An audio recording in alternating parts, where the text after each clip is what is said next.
Welcome back to Romantasy Chaos HQ, the podcast. We are Avery and Xavier Harleston, healthcare professionals by day, romantasy theorists, and aspiring authors by night. Today we are covering the epigraph from Iron Flame, chapter 24. This is your warning. There will be spoilers for the entire Empyrean series. If you have not read all 3 books, it may be time to turn back. As honorary members of Second Squad, we cuss a lot and discuss all adult topics and we make a fuss about taking a flyer. We like a challenge, so we tackle each epigraph without prepping, placing it into context for the whole series, not just the chapter or book it's tied to. But you don't have to take it cold, so here is our post-recording one-sentence summary of the chapter. Wing Leader Dane's rule following comes in handy as he refuses to interrogate Violet and Second Squad. And when Nolan is called in to heal Violet for an extended torture session, he gives them the opportunity to escape, which they do, thanks to Violet's dagger. Are 6 minutes on the clock, and Iron Flame lore more surprising than Violet's special daggers. So, don't blink, don't scroll, don't let Taryn distract you. We have 360 seconds to blow your minds. And go. Every few years, a squad comes along that defies all expectations. They rise through the ranks, secure every patch, win every challenge, and then they inexplicably falter, then fall. They call it the burnout effect. They flare too fast, too bright to sustain the pace. Sad, really, but mildly entertaining to watch them turn on one another. Major Afendra's Guide to the Riders Quadrant, Unauthorized Edition. Sad, really, but kind of entertaining. What? That's a real asshole thing to say. No, he clearly takes bets against them and wins. I mean, this is like we have speculated that professors in the break room, do have their various pools of like who's going to manifest what signet, or who's going to have their signet like backfire on them when they manifest. That's like their first year betting pools. They're like second year, third year, they got to have like squad level. Who's going to take this patch this year? Who's going to burn out? Yes. The burnout effect. It's an interesting thing to call it, given that burnout like kills you if you burn out from your signet. Well, and it's very interesting that he says turns on each other. So we have in the previous epigraph, or two ago, Brennan talking about the loyalty that you have for your squad. And then Major Afendra is talking about how the highest performing squads turn on each other. That's quite a juxtaposition.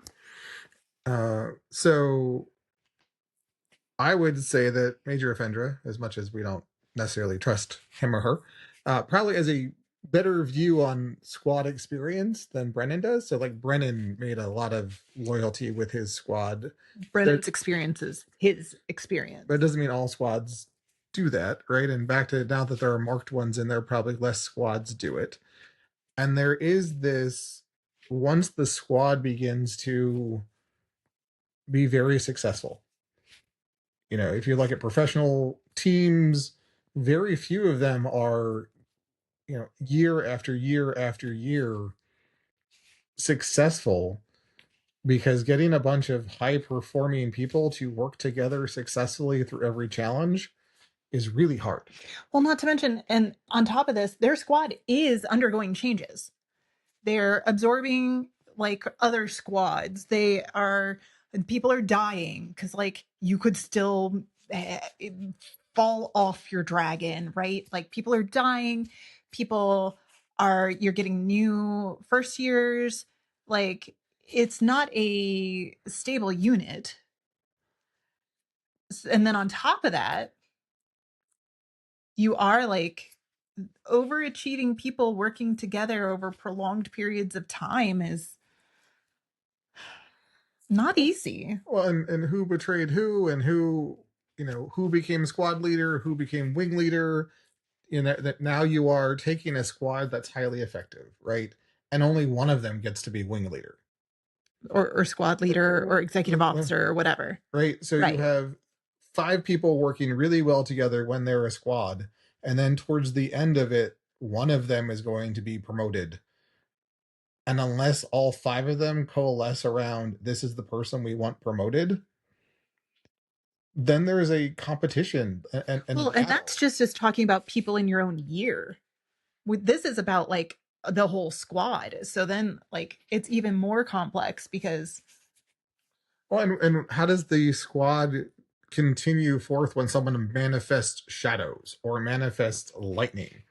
When you suddenly have this hot shot new signet, what does that do to the entire dynamic within the squad? And so to think about it from this new adult, this was my squad, this is who I went through this with, and we like bonded and we have complete loyalty, versus professors that have watched decades of these kids come through and coalesce into teams and then fall apart and then get divvied up. It's very interesting to look at this through, not necessarily a fantasy lens, but through a growth of life lens. And would Bredin still say that about his squad when he's 50? well, and part of the other thing is like this is not just people who are you can't be this exceptional squad just because you have really powerful signets or even physically strong people. You have to be very strategic.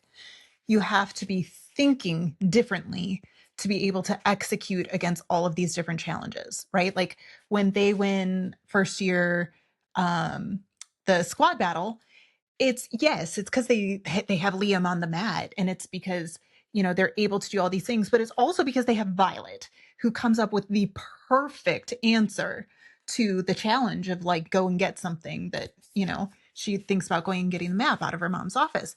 But that means that you are having people in these squads who are thinking very strategically, and a strategic thinker doesn't just turn that off because now like you're not thinking strategically about how to get your squad through a challenge, but not thinking strategically about how to best position yourself as an individual. And that's our time. So let us know in the comments, did we blow your minds? And remember, we love you. Stay out of the clouds, off the ice, and come back to us. We'll see you next time. See you next time. Remember, lore lovers, fantasy fanatics, and good girls, like, rate, review, subscribe, and share.